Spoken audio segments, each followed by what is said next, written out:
Fake hero, you disappoint me. You're a wolf in sheep's clothing and you disappoint me.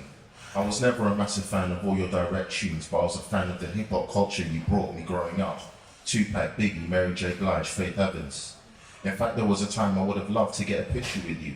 Now I just see you as nothing more than just an animal in a zoo. If you came anywhere near me, I would say, you freak, fuck off. Or maybe I should say, freak off. Now you're in jail, I won't be missing you. Every step I take, every move I make, I'll be absolutely nothing like you. The truth is, you really are a bad boy for life, but not in the way that you are hoping. Because as much as you might claim otherwise, jail and dangerous criminals is the life that you've chosen. You were the top guy in the music industry, and you could have just focused on that and spreading joy through music, but you chose to spread pain.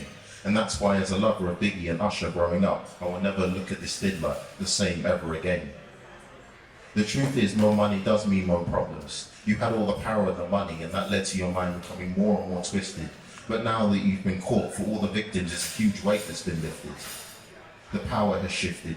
You are living in a cage for 25 to life, and I have no sympathy for you, because all the allegations that were put out that you denied were true. So you used to be a master, you used to be eating lobster, but now you're just a monster. Now you're in a cell, you've got plenty of time to squander. You call yourself a savage, well now you've got inmates to manage. Yes, there will be pain, I'm pretty sure it will be you with the bandage. The truth is, money can't buy you happiness, nor it can buy you your heart, because clearly it did not do that for you. What you did to Cassie was disgusting and wrong and showed me who you really are. I will never see you again as a respected hip-hop star.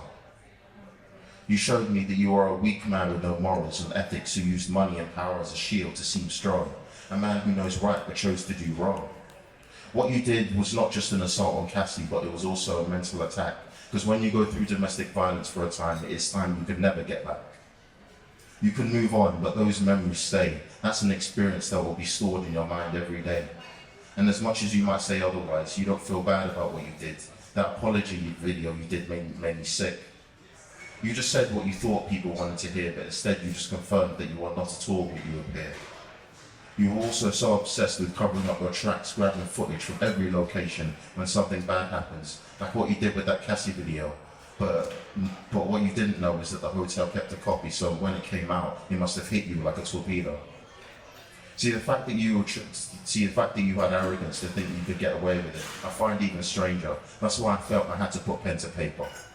I grew up watching and loving your music videos and MTV on the telly. Now I just see you as just another R. Kelly.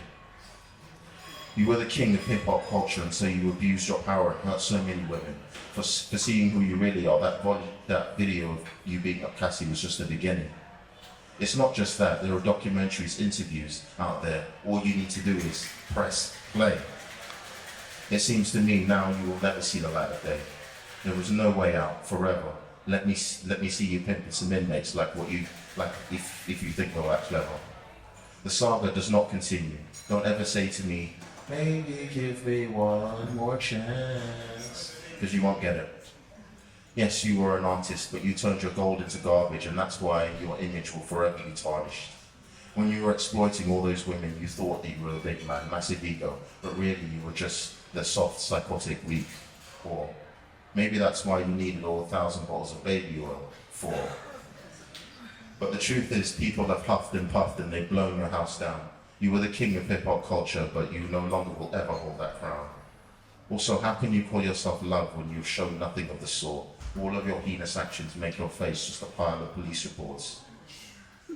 50 Cent warned us and we gave you the benefit of the doubt, but now we know exactly what you're all about. Also, what the hell happened to Tupac and Biggie? I think you had something to do with it. I know you'd like to avoid that topic. Maybe someone should hand you with a drink and spike it with drugs like what you would do with just a classic gin and tonic. Fake hero, you disappoint me. May you get what you deserve in the same cage you have placed your victims in. May you rot in hell for all of your sins. Thank you.